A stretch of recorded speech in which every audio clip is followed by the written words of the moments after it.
Hi everyone, my name is Mr. Papanaugh and I am your second grader's virtual science teacher. This year things are looking a little different, so I wanted to take a chance to share this video with you because I'm not able to be with you on curriculum night to normally talk about what I would, and let you know who I am and what's going on with our science this year. So I'm going to start out with just who I am. My name is Mr. Papanaugh, like I said, and I am the elementary PBL coach in District 41. This is my second year in District 41. I have come from District 300, where I was a kindergarten through fifth grade STEM teacher for years. And my background is in elementary education. I was actually a second grade teacher prior to becoming a STEM teacher. And then right now I'm pursuing my master's degree, and I'm about to finish up with a Master's of Arts in Teaching of Biological Sciences with a focus in inquiry.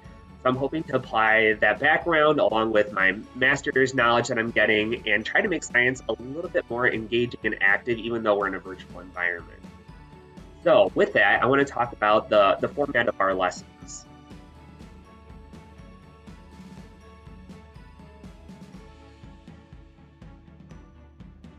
Virtual science this year is taking place every day for 20 minutes, and that is every day. So every day in that 20 minutes, there's going to be some background knowledge that you get through a recorded video from me, an informational video, or an article that I'm going to share with your child to read through. And based off of that video or that article, there's going to be one question that they have to answer that's based off of that video or that article. And that just gives me a little bit of a heads up on where people are understanding the different topics that I'm talking about. And then is also the way that I'm taking attendance. So if your child watches that video or reads that article, but then also doesn't complete that question, they don't get counted for attendance. It is the only way that I can efficiently take attendance, 400 students across the district. And so I just want to make sure that I'm able to do that, as well as keep tabs on if students are picking up what we're talking about. So there are a couple reasons why we're choosing that format. Now, if you've been watching along with your students and seeing that question, it doesn't take that whole entire 20 minutes. So every day there's always an optional activity, and that optional activity is an extension of what they were learning, and it is an application-based activity where they take the knowledge that they learned and they apply it somehow. So there are 8 science practices that the science standards actually focus on, and that's what it looks like to be a scientist or an engineer. And that's what those activities are really based around, is the application of the content into real world connections. So there are reasons for the way that format is chosen. So if your child is having a hard time still with getting logged in or understanding the video, there's a lot of flexibility for time for that. That's why those activities are still optional. As we move closer and closer, and if everyone's starting to understand what it looks like, get used to the format, those activities might transition to a requirement. But for right now, it's just optional. And that does mean that they might be doing the activity, they might not. You can encourage them to do that if they're looking for something extra. I try to make them as fun and engaging as possible.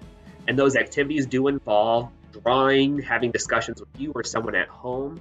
Our one live 20-minute session doesn't really facilitate good discussion. Even in a smaller group setting, it would be hard in 20 minutes to cover some of those topics.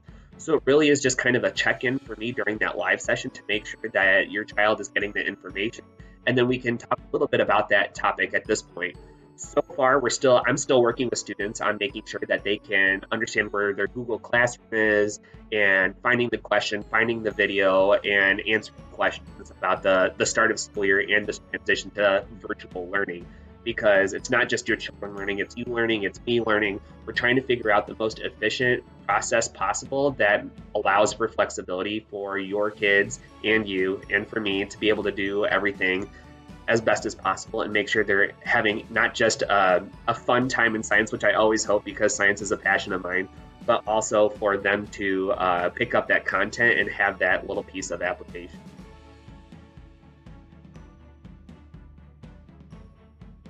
Because we're not able to meet live every day, I do try to get at least 2 to 3 live recorded videos to your students, so it does feel like we still have that interaction. Hopefully they're feeling that. And you might have noticed that those videos are taking place outside of school, outside of my house.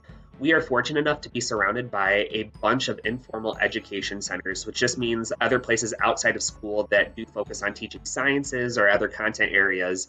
And so what I've been trying to do is just get a chance to expose students to what areas around us have those different opportunities for us to learn, and that science is a fun and engaging process that is all around us. It doesn't necessarily have to be at one of the places that I'm showing you, but it really is about getting out and experiencing science, that it is an active, live experience that we are doing on a regular basis through normal activities like observation, which has been our focus so far. So I do try to get those out as best as possible to make sure that your kids are developing a passion for science, which is why you might see some goofy special effects in there or me dressed kind of silly. And that is just to try and keep their engagement during that process and to see what having fun with science really can look like and to make them excited, because science truly is the application of math and language arts. And I just want them to be able to see that there are ways that we can apply their learning into the real world and what that looks like on a regular basis.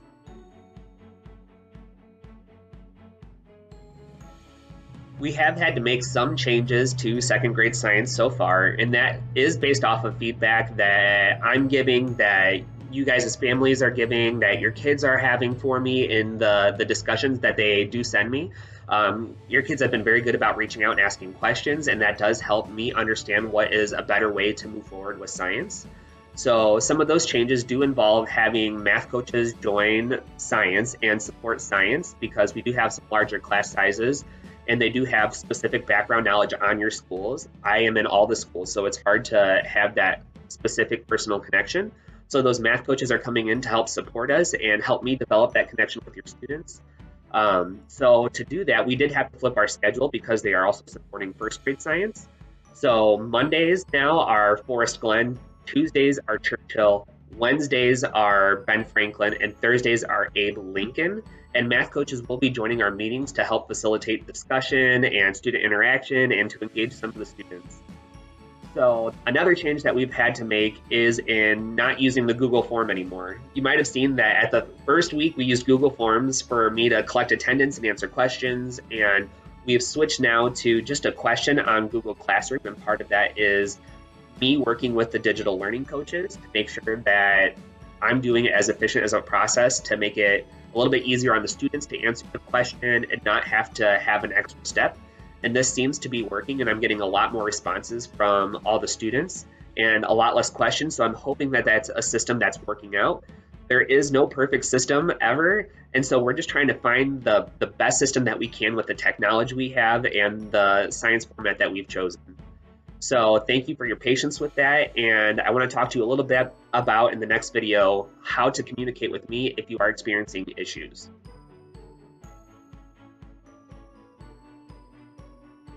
Please feel free to reach out to me with any questions or concerns that you have in this process.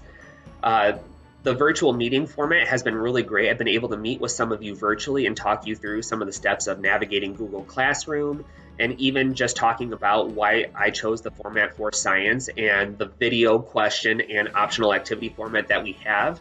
It is purposeful and there's reasons for it, but if you have questions or want to talk about new ways, I'm very open to talking about that. Science, like I said, is a passion of mine, and I just want your students to have as best of an opportunity to engage in science, not just sit and watch science, as possible. So please reach out. I look forward to speaking with you.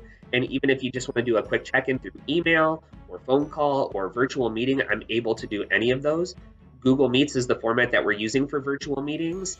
For a phone call, I do need to schedule a time to go into my office so that way I can call you through our school phone, or through email is fine too. It's just a little bit harder to have those actual communication points and have that back and forth. So I do encourage either phone calls or virtual meetings, so that way we can communicate a little bit easier instead of through email. Although email does make it a little bit easier if we're having time crunches, or if you are working with your student at home, which is crazy right now. But if you are working at home, it's a quick way to get in touch with me. I do ask that you give me 48 hours because I am getting a lot of questions, which is okay. And a lot of it has to do with just like students asking questions about science, which is amazing.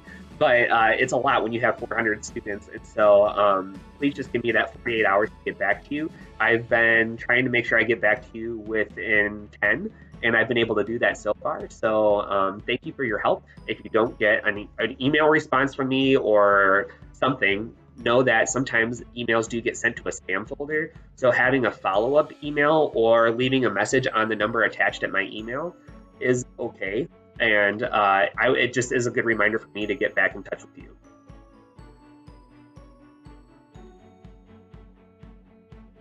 I wanted to take the last part of this video to thank you for just the work you're doing with your students, and I wanted to acknowledge just how difficult it is to have your students at home. And if you have another adult at home working with you, it makes it even crazier. That's the situation I have. I have kids, I have a spouse who is at home with me working, and it can get a little crazy. So I want to acknowledge just the difficult situation that you're in, and that I am here to make it as easy as of a process for you as possible. That's why I have created the flexibility, is to make sure that whatever format you've chosen for your child, it fits within that format, because we're all trying to do something different. And if there is a special circumstance you have, please reach out to me so that way I can support you and your child as best as possible. Thank you for all the work that you're doing.